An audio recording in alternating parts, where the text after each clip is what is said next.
The doctor slipped me a secret note that read, "Don't go home. Run." That night, I discovered my own family was planning to have me committed to a nursing home to steal everything I had. But what they didn't know was that I had a secret that would change their lives forever. My name is Martha Caldwell, and I'm 70 years old. For 45 years, I thought I had raised a loving son. Benjamin came into my life when he was just 2 years old, an abandoned boy my husband and I adopted. With all the love in the world, I gave him everything, an education, affection, and years of sacrifice. When my husband passed away 10 years ago, Benjamin became my only family, along with his wife Eleanor and my granddaughter Olivia. But that Tuesday, during what should have been a routine doctor's appointment, my world fell apart. Dr. Elliot Sterling, my trusted physician of many years, examined me as he always did, but something about his behavior seemed off. His hands trembled slightly as he checked my blood pressure, and he avoided direct eye contact. "Everything looks good, Mrs. Caldwell," he said, his voice strained. "Your labs are perfect. Your heart is strong. You have many good years ahead of you." As I got up to leave, I felt him approach from behind. Suddenly, while I was grabbing my purse, Dr. Sterling discreetly slipped a folded piece of paper into the bottom of it. He did it so quickly that I almost didn't notice. "Take good care, Mrs. Caldwell," he said with a forced smile. "And remember, family isn't always what it seems." His words sent a chill down my spine. What did he mean by that? Why had he given me that note so secretly? I left the office with my heart pounding, but I decided not to read the note until I got home. During the cab ride, 1,000 thoughts crossed my mind. Dr. Sterling had never acted so strangely. He was a serious, professional man who had known my family since Benjamin was a teenager. Why would he be giving me secret messages now? When I arrived at the house, Benjamin was in the living room with Eleanor and Olivia. The three of them were talking in hushed tones, but they abruptly fell silent when they saw me. Eleanor had several papers in her hands that she quickly hid behind her back. "How was your doctor's appointment, Mom?" Benjamin asked, his smile not reaching his eyes. "Everything's fine, son. The doctor said I'm in perfect health," I replied, trying to sound normal. Eleanor exchanged a look with Benjamin that didn't go unnoticed. Why did they seem so disappointed? Were they hoping the doctor would tell me I was sick? "That's great, Grandma," Olivia said, but her voice sounded strangely cold. "It means you have plenty of time left to enjoy yourself." That night at dinner, I noticed my family was acting very strange. Benjamin barely spoke to me. Eleanor answered in monosyllables, and Olivia avoided my gaze. There was a tension in the air that you could cut with a knife. "Is something wrong?" I finally asked. "No, Mom. Everything's fine," Benjamin replied quickly. "We're just tired." After dinner, I went to my room with a heavy heart. Something was definitely going on, and the doctor's note was starting to make sense. With trembling hands, I took the paper from my purse and unfolded it. What I read took my breath away. "Mrs. Caldwell, your family was here yesterday. Eleanor asked me about your mental state, and if I could certify that you need special care. They want to put you in a nursing home. They also asked about your inheritance and assets. Don't go home. Run. Dr. Sterling." My hands began to shake uncontrollably. My own family. The son I raised with so much love. The daughter-in-law I treated like my own child. My granddaughter who was always my adoration. Suddenly, it all made sense. The strange looks, the whispers, the hidden papers. They weren't disappointed because I was in good health. They were furious because the doctor hadn't cooperated with their plans. I couldn't sleep that night. Every noise in the house startled me. I lay awake, listening, trying to understand how I had reached this point. How was it possible that the family for whom I had sacrificed everything was now conspiring against me? In the early hours, I heard voices in the kitchen. I got up stealthily and crept toward my bedroom door. I could clearly hear Benjamin, Eleanor, and Olivia talking in low voices, but loud enough for me to understand every word. The doctor wouldn't cooperate, Eleanor said with irritation. I explained to him that the old lady is losing her mind, that she sometimes doesn't recognize anyone, that she leaves the gas on, but he insisted she's perfectly fine. Relax, my love, Benjamin replied. We'll find another doctor, one who's willing to sign the papers we need. But what do we do with her in the meantime? Olivia asked. I already booked my spot at college. I need that money now, not in 5 years when she finally passes. Olivia, don't talk like that, Benjamin scolded, though without much conviction. You have a point, though. We need to act fast. The house is worth almost $500,000, and with her pension and savings, we could live comfortably until she passes, Eleanor finished coldly. Look, I didn't join this family to take care of an old woman. I married you because I thought you'd inherit soon, but it's been 10 years and she's still here spending our money. Our money? I repeated silently, feeling rage start to grow in my chest. All my money, earned with my and my late husband's effort, they saw as their own. Tomorrow, I'm going to talk to the lawyer, Benjamin continued. I'm going to ask if we can have her declared incompetent without a doctor. There has to be a way. And if that doesn't work, Eleanor added, we can always make her life impossible until she decides to go to a nursing home herself. Take away her television, don't cook for her, treat her like what she is, a burden. Mom, don't be so cruel, Olivia said. But then she added, though the truth is, I'm already tired of pretending to love her. She's always there, interrupting our conversations, asking why we're out so late. It's unbearable. My legs began to tremble. I leaned against the wall, feeling my world crumbling around me. These were the people for whom I had worked long hours when Benjamin was little, for whom I had given up my dreams, my friendships, my own life. Remember my 15th birthday? Olivia continued. She bought me that awful red dress and forced me to wear it. All my friends laughed at me. From that day on, I swore I'd get her back someday. And what bothers me the most, Eleanor added, is that she's always boasting about what a good mother she was, about all she sacrificed for Benjamin, as if she were perfect. But the truth is, she adopted him because she couldn't have her own children. She used him to fill her emptiness. Enough already, Benjamin said. But his voice sounded tired, not angry. Look, in a week I'm going to talk to her.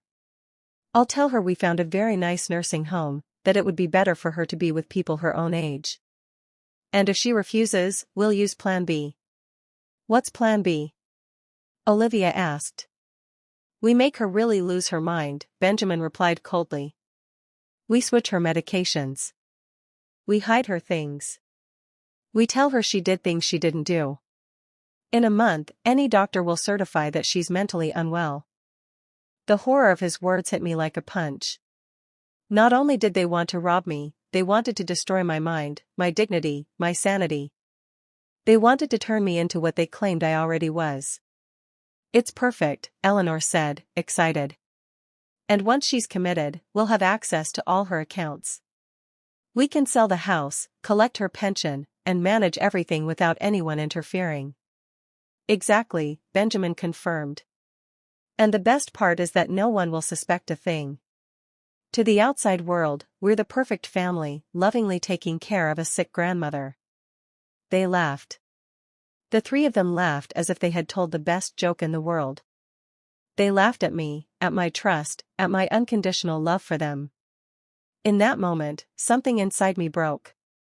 It wasn't my heart, that had already been shattered since I read the doctor's note. What broke was my blind faith in goodness, my belief that love is always reciprocated, my conviction that family is sacred. First thing in the morning, I'm going to make copies of all her cards, Eleanor whispered. That way, we can spend a little at a time without her noticing. Great, Benjamin approved. And I'm going to go through all her papers. There has to be a will somewhere that we can adjust. Adjust how?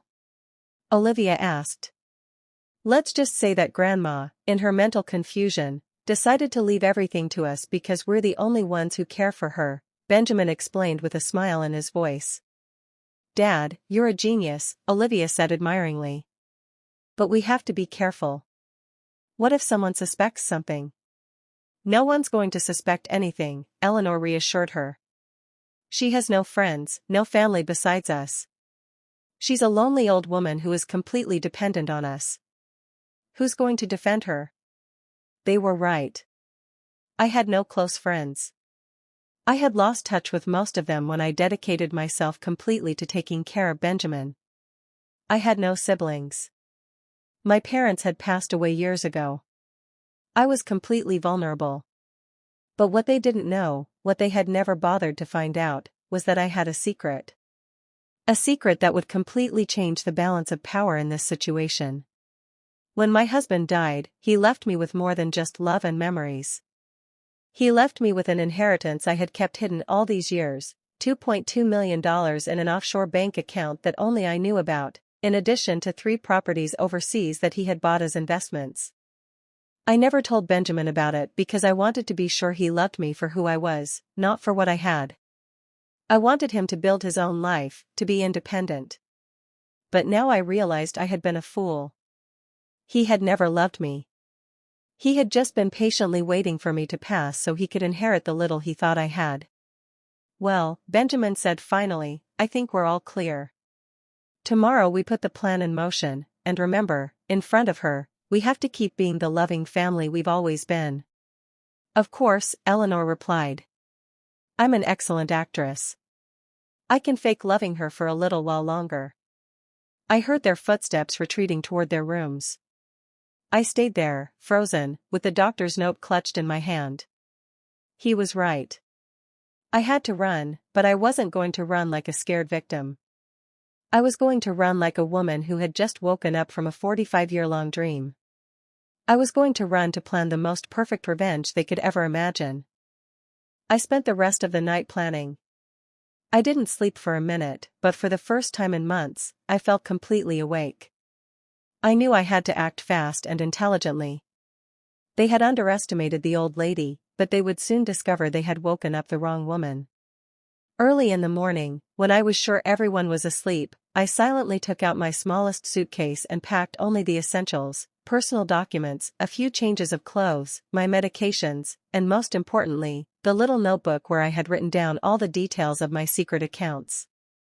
Before leaving, I decided to do something that would give me an advantage in the future. I took out my phone and activated the voice recorder. Then I pretended I had forgotten something and walked back through the house, making sure to pass near Benjamin and Eleanor's room. As I expected, they were already awake, whispering about their plans for the day. Eleanor was talking about making copies of my cards, while Benjamin mentioned his appointment with the lawyer to ask about the declaration of incompetence. Do you think she suspects anything? Eleanor asked, worried. Impossible, Benjamin replied. She's too old and trusting. Besides, what could she do? She has nowhere to go. She has no money of her own. She has no friends. We're all she has. It's sad, Eleanor added with contempt. A 70-year-old woman who is completely dependent on us. Sometimes I feel sorry for her, but then I remember she chose this life. She could have remarried after her husband passed, but she chose to stay here being the perfect grandmother.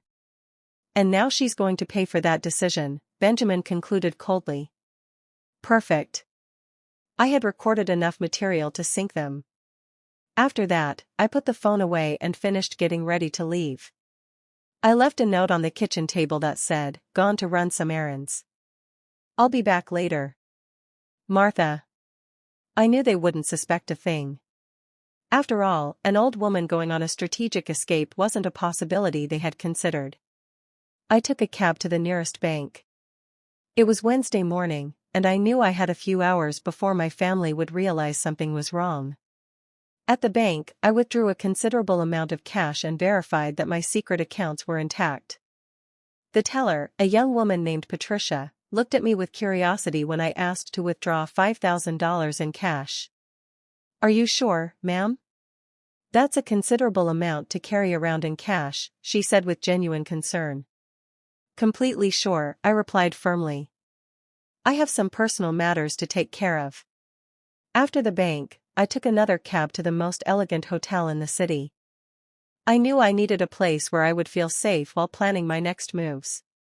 The Grand Imperial Hotel was perfect, discreet, comfortable, and with services that would allow me to maintain my privacy. "How long will you be staying with us?" the receptionist, an elegant woman in her 40s, asked me. "I'm not sure," I replied. "It could be a week. It could be several months. It depends on how certain family matters unfold." She nodded with professional understanding and assigned me a suite on the 10th floor. As I went up in the elevator, I felt a mix of fear and excitement. For the first time in decades, I was making decisions just for myself. The suite was beautiful, spacious, with a view of the city, elegantly decorated, and equipped with everything I needed. I sat on the living room sofa and, for the first time since the night before, allowed my emotions to overwhelm me. I cried. I cried for the 45 years I had dedicated to raising a son who saw me as an obstacle. I cried for the humiliations I had endured without realizing it. I cried for the woman I had been before I became the perfect grandmother they despised. But after crying, I wiped away my tears and began to plan. I took out my notebook and started making a list of everything I needed to do. First, contact my financial advisors overseas to activate my accounts. Second, hire the best lawyer in the city. Third, find a private investigator who could help me document everything my family had done and was planning to do. In the afternoon, my phone started to ring. It was Benjamin. "Mom, where are you? It's afternoon and you haven't come back." His voice sounded worried, but I could detect the irritation beneath the concern. "I'm fine, son," I replied calmly. "I decided to take a day for myself. It's been a long time since I did that." "A day for yourself? What does that mean? Where exactly are you now?" His voice was clearly annoyed. "I'm in the city taking care of some things I needed to do," I lied partially. "Don't worry. I'll be back when I'm finished." "Mom, this isn't like you. You always let us know where you're going. Eleanor is worried and so is Olivia. We need to know where you are." For the first time in years, I detected something in his voice that surprised me: panic. He wasn't worried about my well-being. He was worried because he had lost control over me. "You know what, Benjamin?" I said with a calmness that surprised me. "I'm 70 years old. I think I'm old enough to make my own decisions about where to go and what to do." There was a silence on the other end of the line. "Mom, you're scaring me. You don't sound like yourself." "Are you taking your medications?" he asked. And in that question, I could hear the beginning of their strategy. He was already planting the seed that I was not mentally well. "I'm perfectly fine, son. I've never been better," I replied and hung up. I immediately turned off my phone. I knew they would call me constantly, and I needed peace to do what I had to do. That afternoon, I hired the most prestigious law firm in the city. The head attorney, a man in his 50s named Dr. Graham Montgomery, received me personally when I mentioned the amount of money I was willing to pay for his services. "I need complete legal protection," I explained. "My family is trying to have me declared incompetent to take control of my assets, but I have recordings that prove it's a conspiracy." Dr. Montgomery listened carefully as I played the recordings I had made that morning. His expression grew more and more serious. "Mrs. Caldwell, this is very serious," he said finally. "What your family is planning constitutes elder abuse, conspiracy to commit fraud, and potentially forgery of documents. We could prosecute them criminally." "That's exactly what I want," I replied with determination. "But I need to do it strategically. I want them to pay, but I want it to be in the most painful way possible for them." Dr. Montgomery smiled. It was the smile of a man who had found a case he liked. "Mrs. Caldwell, I think you and I are going to work very well together," he said. "I'm going to assign my best team to your case, but I need you to tell me everything. Absolutely everything." I told him about adopting Benjamin, about my husband, about the years of sacrifice, about the secret inheritance, about everything. Dr. Montgomery took notes carefully. Do you know exactly how much money you have in your secret accounts? He asked me. $2.2 million in cash plus 3 properties overseas that are worth approximately $1.5 million more, I replied. Dr. Montgomery stopped writing and looked at me with renewed respect. Mrs. Caldwell, you are not just a victim of family abuse. You are a very powerful woman who has been underestimated by her family. We are going to use that power to teach them the lesson of their lives. For the first time in days, I smiled genuinely. The war had begun, but now I had the right weapons. That night, from the comfort of my hotel suite, I turned on my phone to check my messages.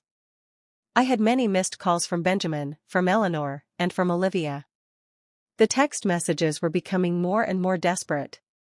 Mom, please answer. We are very worried. Martha, if you don't respond, we're going to call the police. Grandma, where are you? Dad says you're going to get into trouble. I decided to reply only to Benjamin. I'm fine. Don't worry. I'll come back when I'm ready. The response came immediately. Mom, this isn't normal. You need to come home now. Eleanor made your favorite dinner. His favorite dinner, as if after 45 years he didn't know that Eleanor had never cooked anything special for me. It was another lie, another manipulation. The next day, Dr. Graham Montgomery called me early. Mrs. Caldwell, I have some interesting news. My private investigator has already started working on your case and has discovered something important. Your daughter-in-law, Eleanor, has been using your personal information to apply for credit cards in your name for the past 6 months. What?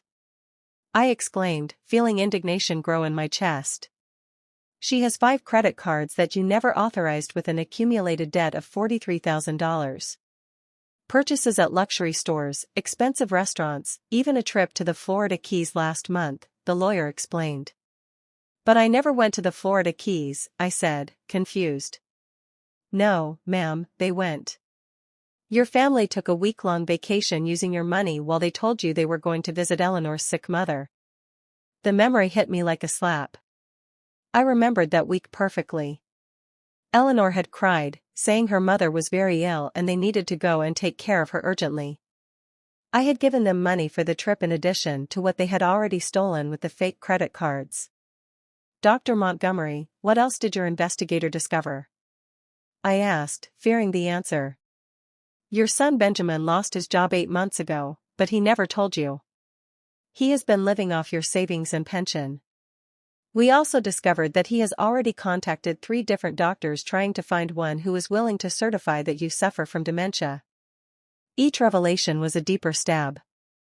Not only had they planned to rob me, but they had already been robbing me for months. Not only did they want to declare me insane, they had already started the process. And my granddaughter, Olivia? I asked, my voice breaking.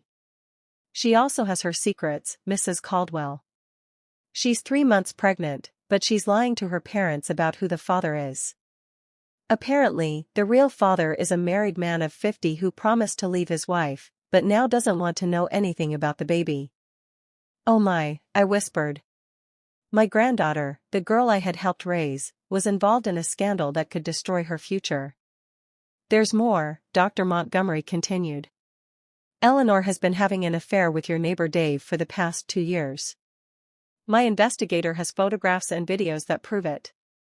Dave, Carol's husband? I asked, remembering the kind woman who lived next door. That's right.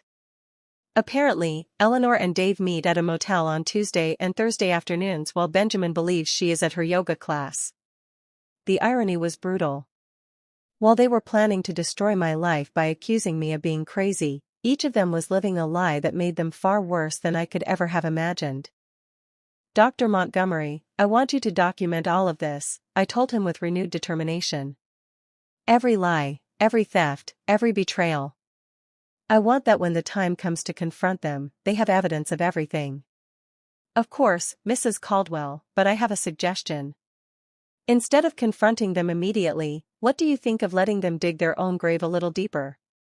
That afternoon, I decided to do something I hadn't done in years, buy new clothes. I went to the most elegant stores in the city and bought 3 beautiful dresses, an elegant black one, a vibrant red one, and an emerald green one that made me feel powerful. I also bought new shoes, a genuine leather handbag, and even got my hair done at the city's most exclusive salon. The stylist, a young woman named Sophia, worked on my hair for 3 hours. "Ma'am, you have beautiful hair," she told me as she worked. "Why have you neglected it so much?" "Because for a long time I thought it wasn't worth taking care of myself," I replied honestly. "I thought my only function was to be the invisible grandmother who takes care of everyone else." "Well, those days are over," Sophia declared firmly. "When I'm done with you, you're going to look like the queen you've always been." And she was right. When I looked at myself in the mirror, I didn't recognize the woman looking back at me. My hair had a modern, elegant cut with highlights that brought light to my face. I looked powerful. That night, having dinner in the hotel restaurant, I decided to call Benjamin. "Mom, finally. Where have you been?" His voice sounded furious, not worried. "Taking care of myself, son," I replied calmly. You know, I hadn't taken time for myself in years. It's been very revealing. "Mom, this has to stop. You can't just disappear like this. We're your family. We have a right to know where you are." "A right?" I repeated, letting the word hang in the air. "Since when does my family have a right over me?" "Since you started acting strangely," he replied. And there he was again, trying to plant the seed that I was mentally unstable. Strange? Does it seem strange to you that a 70-year-old woman decides to take a few days for herself? Yes, when that woman has never done anything like that before. "Mom, I think you need to talk to a specialist. You're acting very oddly." "A specialist?" I asked, pretending confusion. "What kind of specialist, Benjamin?" "A psychologist, Mom. Someone who can help you with these behavioral changes." "Perfect." He was admitting his intentions on a call that I was recording. "You know what, son? You're right. I do need specialized help," I told him. And I could hear his sigh of relief on the other end of the line. "I'm glad you understand, Mom." "Yes, I understand perfectly. I need a specialist in family fraud, a specialist in elder abuse, and a specialist in psychological manipulation because that's exactly what you all have been doing to me." The silence on the other end of the line was deafening. "Mom, what are you talking about?" "I'm talking about the fact that I know everything, Benjamin. I know about the fake credit cards Eleanor took out in my name. I know about your plan to have me declared incompetent. I know about the doctors you've contacted. I know everything." "Mom, that's ridiculous. I don't know what you're talking about. I think you really need medical help." "You know what else I know, Benjamin? I know you lost your job 8 months ago and that you've been living off my money while lying to my face. I know about the trip to the Florida Keys that you paid for with my stolen money. I know many other things that are going to surprise you a lot when you see them in court." "You're delirious," he said, but his voice no longer sounded sure. "Delirious? Last night I heard you planning how to make me really go crazy by switching my medications. Is that a delusion, too?" This time the silence was even longer. "Mom, come home. We can talk about this as a family." "No, Benjamin, we are no longer family. A family doesn't betray you the way you betrayed me. A family doesn't plan the mental destruction of one of its members to steal their money. Mom, please. What I am going to do is give you one chance, just one chance, to confess everything, apologize genuinely, and return every penny you have stolen from me. If you do that, maybe, just maybe, I can find a way to forgive you."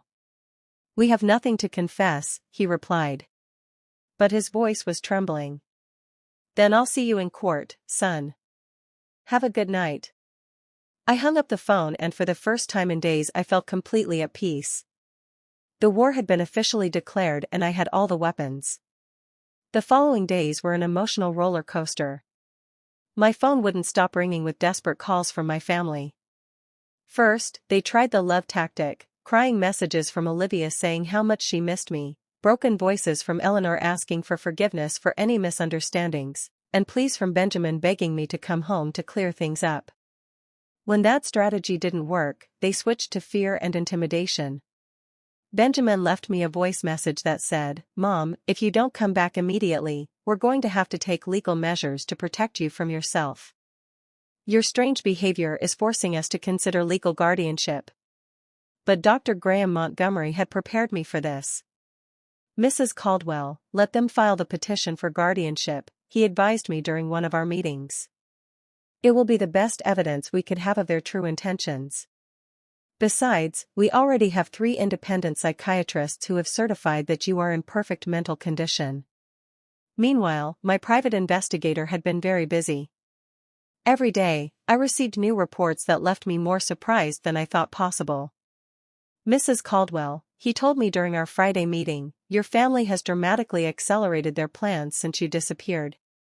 Yesterday, Benjamin went to your bank trying to access your accounts, saying that you had suffered a mental episode and that he needed to temporarily handle your finances." "And what did the bank tell him?" I asked. "Fortunately, the bank manager is very professional. He told Benjamin that he would need official legal documentation to make any changes to your accounts. But Benjamin insisted so much that they had to ask him to leave. There's more. Eleanor has been selling your belongings. Yesterday, I saw that she posted several of your antique furniture pieces on an online sales page. She also tried to sell your jewelry collection to a pawn shop, but the appraiser refused because the pieces obviously belonged to an older person, and Eleanor couldn't prove she had authorization to sell them." My heart pounded. Those jewels were gifts from my late husband, unique pieces he had collected over decades. "And my granddaughter Olivia?" I asked with a lump in my throat. "She has been the most active of all. She's been telling her friends that you are suffering from advanced dementia and that the family is considering having you committed. She has also been using this story to borrow money from several acquaintances, saying she needs funds to pay for her grandmother's medical care." Each revelation was more painful than the last. Not only were they stealing from me, they were destroying my reputation and using my supposed illness to manipulate other people. "But here's the most interesting part," the investigator continued. "Last night, the 3 of them had a meeting at your house with a man our sources identified as Paul Hayes, a document forger known in the city's criminal circles." "A forger?" I asked, feeling my blood run cold. "Apparently, they are planning to create fake medical documents that certify your mental incompetence. Paul Hayes specializes in creating fictitious medical histories and forging doctors' signatures." This was much worse than I had imagined. Not only did they want to steal from me, they were willing to commit multiple serious crimes to do so. "Dr. Montgomery," I said over the phone that same afternoon, "I think it's time to accelerate our plans.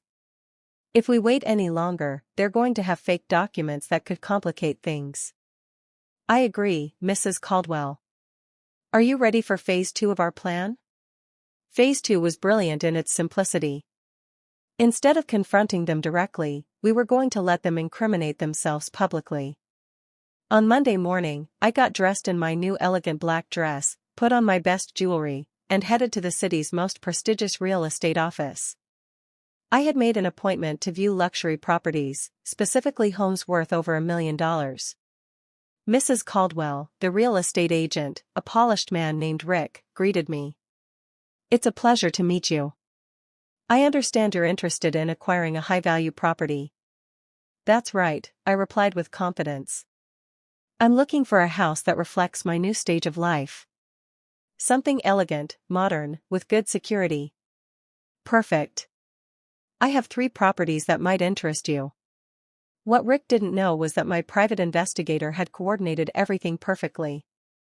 At 11 in the morning, exactly when we would be viewing the second property, Benjamin, Eleanor, and Olivia would coincidentally appear at the same real estate office. We were in the middle of a visit to a spectacular mansion when I heard familiar voices at the main entrance. "Excuse me," I said to Rick. "I think some acquaintances just arrived." When we went down to the main lobby, there were the three of them, dressed in their best clothes, talking to another real estate agent. "We're interested in selling a property," I heard Benjamin say. "It's my mother's house, but she's ill, and we have legal power of attorney to handle her affairs." "Power of attorney?" the agent asked. "Could you show me the documentation?" "Well, we're still processing the official papers," Eleanor replied nervously. "But it's just a matter of days. We want to get a head start on the appraisal process." "Hello, family," I said loudly from the stairs. The three of them turned around at the same time and their faces of horror were worthy of a film. Benjamin turned pale. Eleanor's mouth opened without making a sound and Olivia literally took a step back. "Mom," Benjamin stammered. "What are you doing here?" "The same thing you are, apparently," I replied calmly as I walked down the stairs. "Although I'm buying, not selling." Rick, my real estate agent, approached with a professional smile. "Do you know these people, Mrs. Caldwell?" "Unfortunately, yes," I replied. "This is my family. Or at least that's what I thought until recently." "Mom, we need to talk," Benjamin said, trying to sound authoritative, but failing miserably. "About what, Benjamin?" "About how you were planning to sell my house without my authorization? About the fake documents you're processing? Or about the power of attorney you just mentioned that doesn't exist?" The other real estate agent looked confused and clearly uncomfortable. "Excuse me," he interrupted. "But if there is a legal conflict over the property, we cannot proceed with any appraisal until it is resolved." "There's no conflict," Eleanor said desperately. "It's just that she hasn't been right in the head lately." "I'm not right in the head," I repeated loudly, making sure everyone in the office could hear. "Is that why I'm here buying $1.5 million house with my own money?" Rick's jaw dropped. $1.5 million, Olivia whispered. "Oh, yes, dear granddaughter," I said with a sweet smile. "It turns out your grandmother has a lot more money than you thought." I took out my phone and dialed Dr. Montgomery's number. "Doctor, I'm at Richardson Associates Realty. My family is here trying to sell my property without authorization and claiming they have power of attorney over my affairs.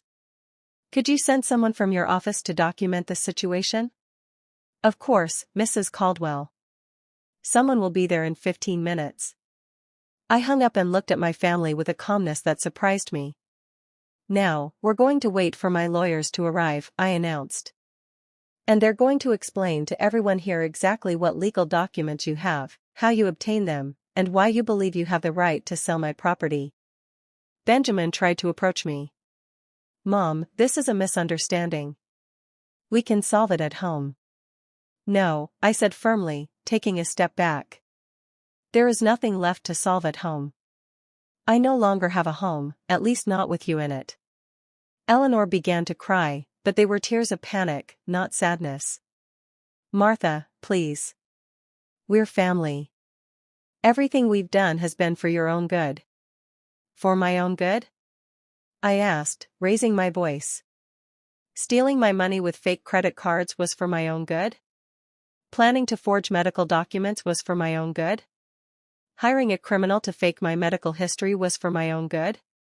Each accusation felt like a bomb in the lobby of the real estate office. The other clients and employees had stopped to listen, and I could see the expressions of horror and disgust on their faces. "We don't know what you're talking about," Olivia lied desperately. "You don't?" I took out my phone and played one of the recordings I had made. Benjamin's voice filled the space. "We make her really lose her mind. We switch her medications. We hide her things. We tell her she did things she didn't do. In a month, any doctor will certify that she's mentally ill." The silence in the real estate office was deafening. I could see how the faces of the employees and clients were filled with indignation and repugnance. "That recording is illegal," Eleanor yelled hysterically. "Not in this state," I replied calmly. "And definitely not when it's recorded to prevent a crime that is being planned." At that moment, 2 lawyers from Dr. Montgomery's firm arrived along with a public notary. "Mrs. Caldwell, we are from the Montgomery and Associates firm. We understand there are some people here who claim to have legal authority over your affairs. That's right, I replied. I would like you to officially document that these three people have no legal power over me, my properties, or my finances, and that any attempt to exercise such authority constitutes fraud. One of the lawyers addressed Benjamin. Sir, could you show me the documentation that supports your authority to sell Mrs. Caldwell's property? Benjamin opened and closed his mouth like a fish out of water. We're in the process of, in other words, they don't have any documentation, I declared, because they don't have any authority. What they do have is a criminal plan to steal everything I own.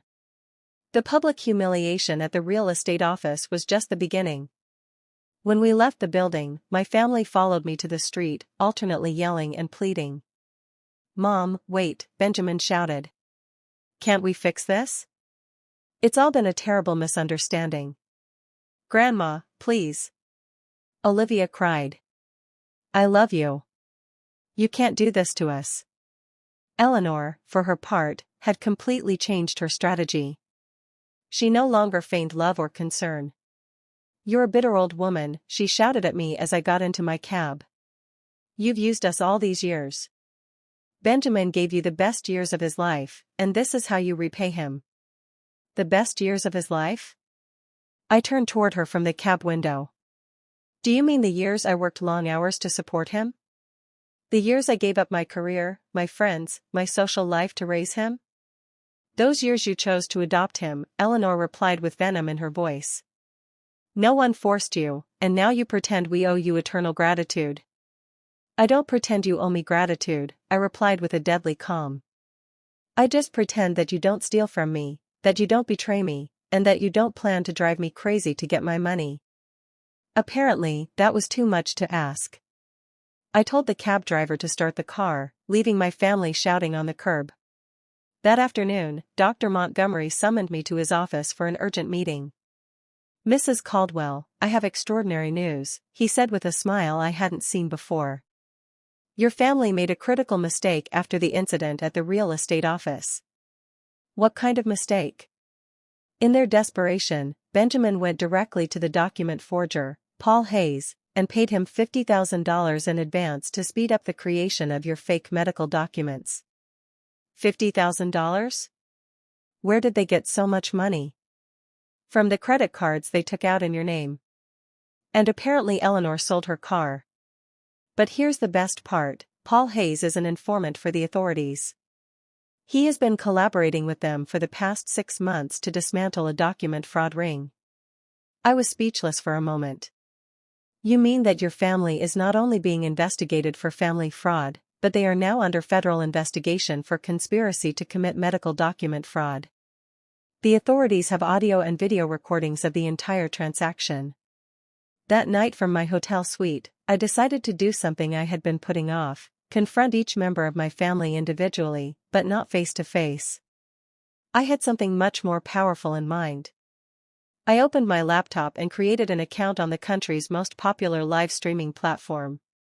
My title was simple but effective, A Grandmother Tells the Truth About Her Family. In the evening, I started my first live stream. At first, there were only a few viewers, but to my surprise, the number began to grow rapidly. Good evening, I began, looking directly at the camera. My name is Martha Caldwell. I'm 70 years old, and tonight I'm going to tell you a story that will change the way you see perfect families. In 20 minutes, I had over 500 viewers. By the end of the hour, there were over 3,000. I told them everything, from Benjamin's adoption to the secret note from Dr. Sterling, from the fraudulent credit cards to the plans to drive me crazy. I played the recordings, showed the documents I had compiled, and explained each betrayal in precise detail. The live comments were overwhelmingly supportive. What a horrible family. Mrs. Caldwell, you are a warrior. Sue them. Make them pay for everything. My grandmother went through something similar. Thank you for being so brave. But what really changed everything was when, in the middle of my stream, I received a live call. It was Olivia. Grandma, please turn off that stream, she pleaded. You're ruining our lives. I'm ruining your lives? I repeated so that all the viewers could hear. Don't you think you all ruined mine first? Grandma, everyone is watching us. My friends, my teachers, the whole school.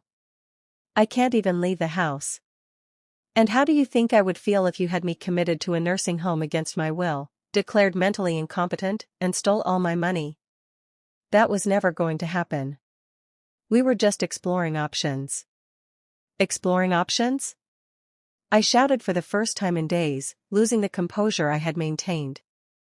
Olivia, I raised you since you were a baby. I changed your diapers. I took you to school. I took care of you when you were sick. And you were there smiling while your parents planned to destroy me. The silence on the other end of the line was deafening, but the live comments exploded. Tell her the truth. This girl is shameless. Mrs. Caldwell, don't let her manipulate you. Grandma, Olivia finally said in a broken voice. I need money for college and for other things. You thought? You thought what, Olivia? You thought I was your personal bank?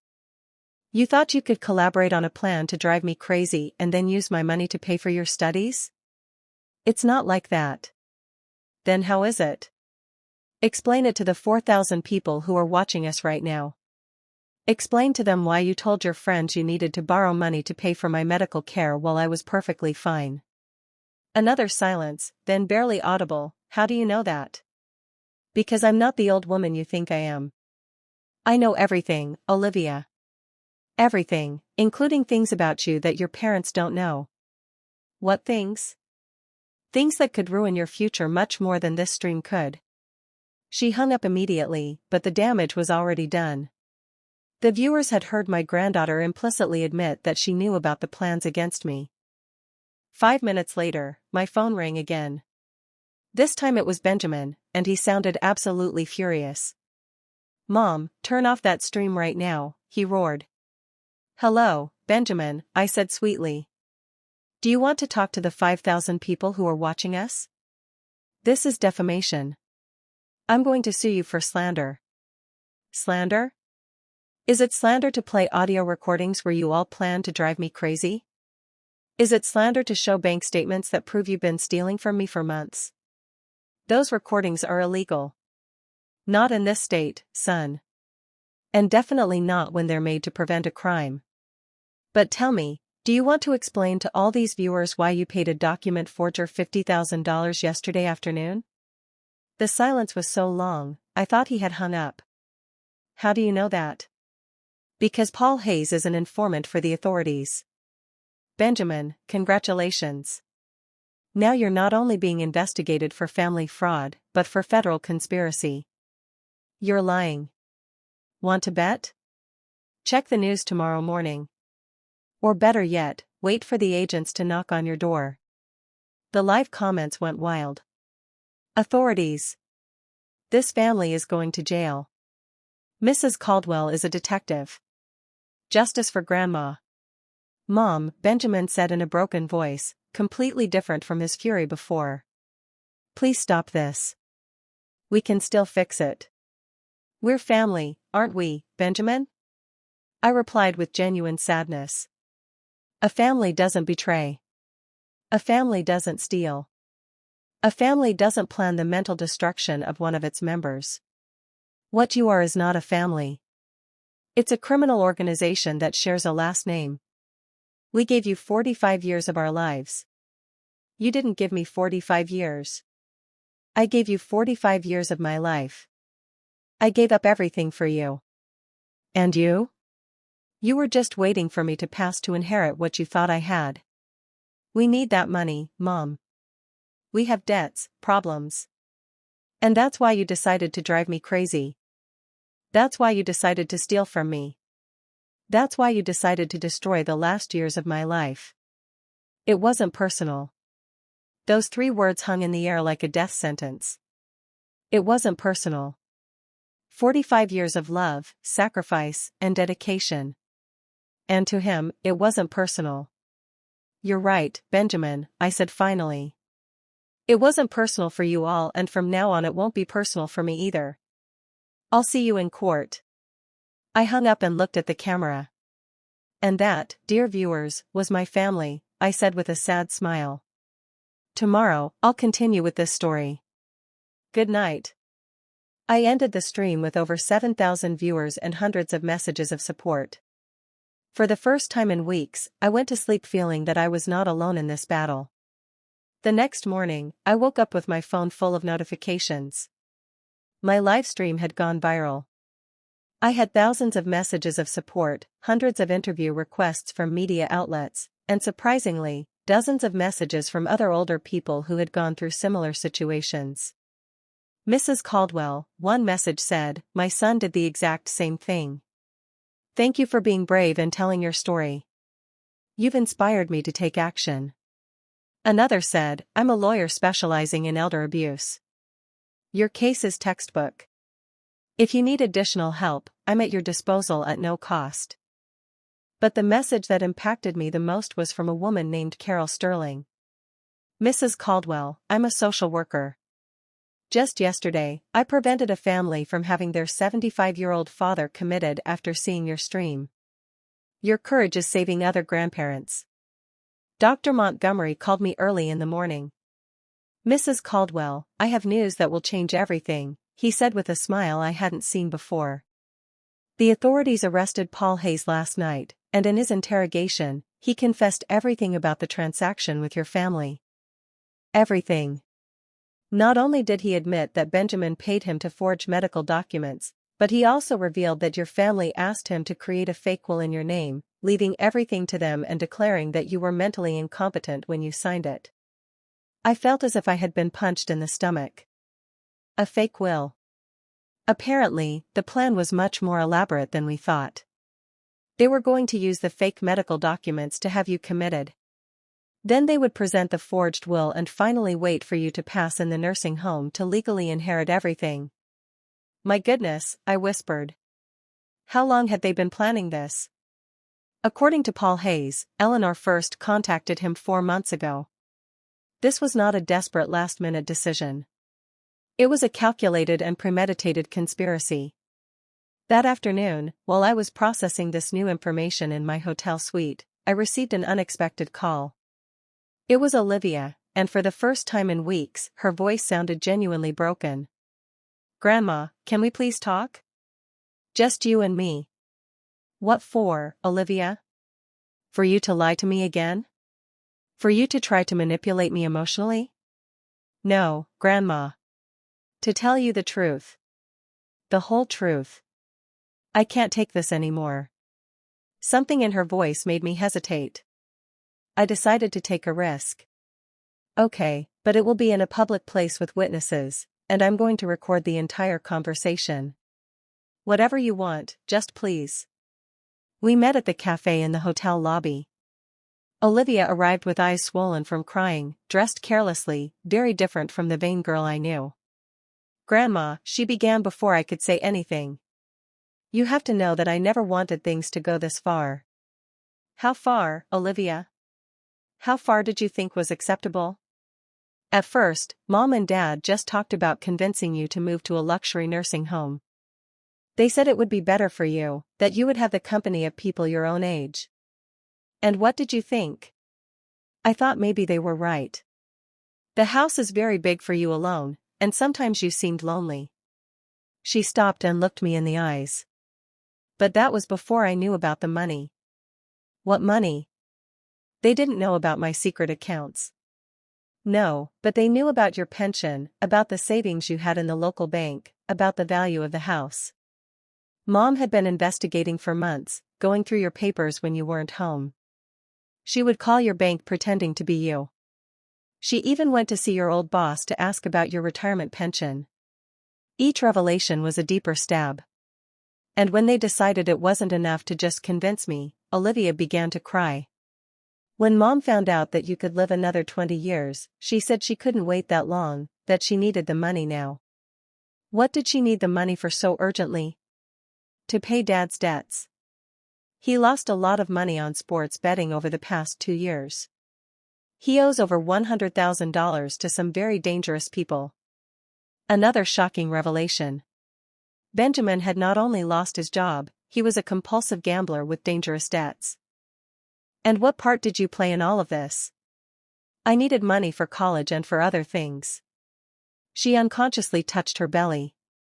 Other things like what, Olivia? I'm pregnant, Grandma, she confessed finally. The father is a married man who doesn't want to know anything about the baby. I need money to decide what to do. My heart broke for my granddaughter, but I also felt a deep rage. And that's why you decided to participate in a plan to drive me crazy.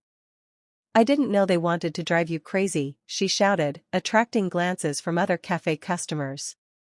I just thought they wanted a doctor to say you needed special care. What's the difference, Olivia? I don't know. I guess there isn't a difference. She cried in silence for a few minutes. Grandma, when you left the house, everything fell apart. Dad and Mom do nothing but fight. Mom says it's all Dad's fault for gambling. Dad says it's all Mom's fault for being too ambitious. And I'm in the middle, pregnant and terrified. And now, what do you want from me? I want you to forgive me, and I want you to know that if you testify against Mom and Dad, I'm going to tell the truth. Everything I know, everything I saw, everything I heard. I remained silent, processing this unexpected offer. Why would you change sides now, Olivia? Because last night, Dad told me that if everything goes wrong, they're going to say that I was the one who had the idea to steal your jewels. They're going to say that I manipulated them into doing it because I needed money for drugs. Drugs? I don't do drugs, Grandma. But Dad says it's more credible to blame the rebellious teenager than to admit that they planned everything. The final betrayal. Not only had they betrayed me, but now they were willing to betray their own daughter to save themselves. Do you have proof of what you're telling me? Olivia took out her phone. I have recordings of all their fights since you left. I have text messages where they plan to blame me. I have videos of Mom counting the money she got from selling your jewels. Why did you record all of that? Because a week ago, I realized that when all this is over, they're going to abandon me, too. I'm underage. I'm pregnant. And I have no money. They're going to need a scapegoat. And that scapegoat is going to be me. I looked at her intently, trying to determine if this was another manipulation or if I was finally hearing the truth. Olivia, if you decide to testify against your parents, your life will change forever. Your relationship with them will be completely over. My relationship with them is already over, Grandma. From the moment they decided to use me as part of their plan against you, and then decided to sacrifice me to save themselves. And what do you want in exchange for your testimony? I want you to help me finish high school. I want you to help me make the right decision about my pregnancy. And I want you to teach me how to be a strong woman like you. For the first time in weeks, I felt a spark of the old connection I had had with my granddaughter. Olivia, if you do this, if you help me get justice, I'm not only going to help you with high school and with your situation. I'm going to teach you something much more valuable. What? I'm going to teach you that real family is not defined by blood, but by loyalty, respect, and genuine love. And that sometimes protecting yourself means moving away from harmful people, even if you share their last name. Olivia extended her hand across the table. Deal, Grandma. I shook her hand, knowing that this moment would mark the beginning of the end for Benjamin and Eleanor. Deal, my girl. But now you're my ally, and allies protect each other. Are you ready for that responsibility? More ready than I've ever been for anything in my life. The day of the trial came faster than I expected. In 3 weeks, Dr. Montgomery had built a case so solid that even my family's expensive lawyer recommended that they plead guilty to negotiate a lesser sentence. But Benjamin and Eleanor refused. They wanted to take the case to trial, convinced they could manipulate the jury with the image of the loving family caring for the confused grandmother. The day the trial began, I arrived at the courthouse dressed in my most elegant black suit, accompanied by Olivia, who had decided to move in with me at the hotel for the duration of the legal process. Are you nervous, Grandma? She asked me as we went up the courthouse stairs. No, my girl, I replied calmly. I'm at peace. The truth always finds its way out. The courtroom was packed. My story had become national news after several outlets covered my live streams.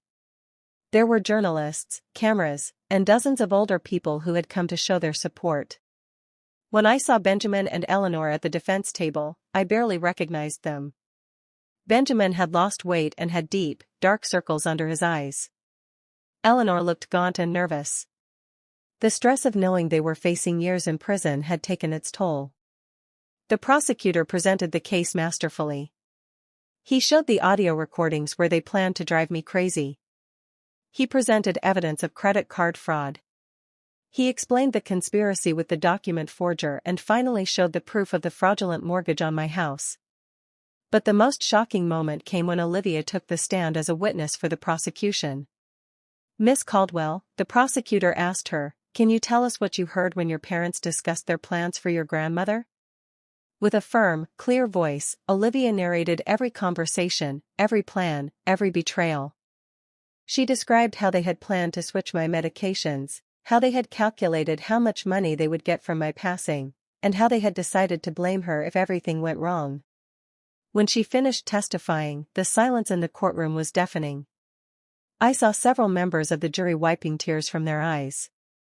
The defense attorney tried to discredit Olivia, suggesting she was lying to get money from me. "Isn't it true that you're pregnant and need money?" he asked aggressively. "Yes, I'm pregnant," Olivia replied with dignity. "And yes, I need help, but I'm not lying to get it. I'm telling the truth because it's the right thing to do." "And isn't it convenient that your grandmother promised to help you financially in exchange for your testimony?" "My grandmother didn't promise me money in exchange for my testimony," Olivia replied firmly. "She promised me support because I finally had the courage to do the right thing. There's a difference." When it was my turn to testify, I took the stand, feeling the weight of all the eyes in the courtroom on me. "Mrs. Caldwell," the prosecutor asked me, "can you tell us how you felt when you discovered your family's plans?" "I felt like I had lived a lie for 45 years, I replied. "They didn't just betray me. They made me question every moment of love I thought I had shared with them. They made me wonder if I was ever anything more than an obstacle between them and my money." "And how do you feel now?" "Now I feel free," I said, looking directly at Benjamin. "Free from the lies, free from the manipulation, and free from the obligation to love people who never truly loved me." The defense attorney tried to make me look like a vengeful, wealthy woman who was exaggerating the situation. "Mrs. Caldwell, isn't it true that you have millions of dollars that you never mentioned to your family?" "It's true that I have resources they were unaware of," I admitted. "But those resources do not justify conspiring to drive me crazy, stealing my identity, or forging legal documents." "Don't you think your family deserved to know about that money?" "Deserved? Why? For planning my forced commitment? For stealing from me for months? For betraying me in the cruelest way possible?" The trial lasted 5 days. In the end, the jury deliberated for just 2 hours before returning with a unanimous verdict, guilty on all counts. Benjamin was sentenced to 12 years in prison for conspiracy, fraud, forgery of documents, and elder abuse. Eleanor received 10 years for the same charges, plus additional charges for mortgage fraud. When the judge read the sentences, Eleanor broke down crying. Benjamin simply stared ahead with an empty expression. After the trial, as we were leaving the courthouse, a reporter asked me, "Mrs. Caldwell, do you feel that justice was served?" "I feel that legal justice was served," I replied. But the real justice was discovering who I truly was before it was too late to enjoy the rest of my life. 6 months later, I bought a beautiful house on the outskirts of the city. It's smaller than my old house, but it's full of light and has a lovely garden where Olivia and I spend our afternoons. Olivia finished high school with honors and decided to keep the baby. She is now studying law, inspired by everything we went through together. She says she wants to specialize in elder protection. "Grandma," she told me a few weeks ago as we worked in the garden, "do you ever regret adopting Dad?"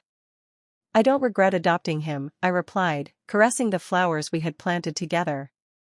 "I only regret not having understood sooner that kindness should never be practiced at the cost of self-destruction." "And what did you learn from all of this?"